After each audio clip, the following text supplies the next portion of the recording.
Máximo Duto, ¿cómo estás? ¿Cómo estamos? ¿Todo bien? Un gusto. Hace mucho no los veía por las canchas. ¿Qué tal cómo viviste el triunfo de hoy? Y fue un partido muy duro, la verdad. Se hace muy duro las canchas. Se corre mucho, se mete mucho. La pelota juega poco por abajo.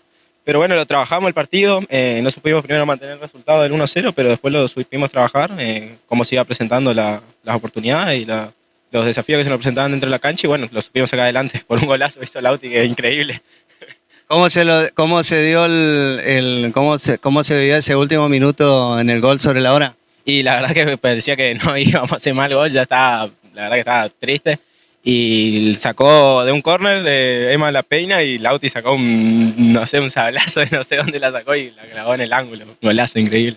La verdad, muy, muy lindo partido, entretenido. En el último minuto la sacaron adelante, así que felicitaciones y a disfrutar con la familia. Dale, muchas gracias a ustedes por estar bancando siempre y espero que puedan ir más a la cancha y que se abra a todos para que puedan transmitir y hacer su trabajo. Listo, muchas gracias, Máximo. Nos vemos. Chau, chau, que tengan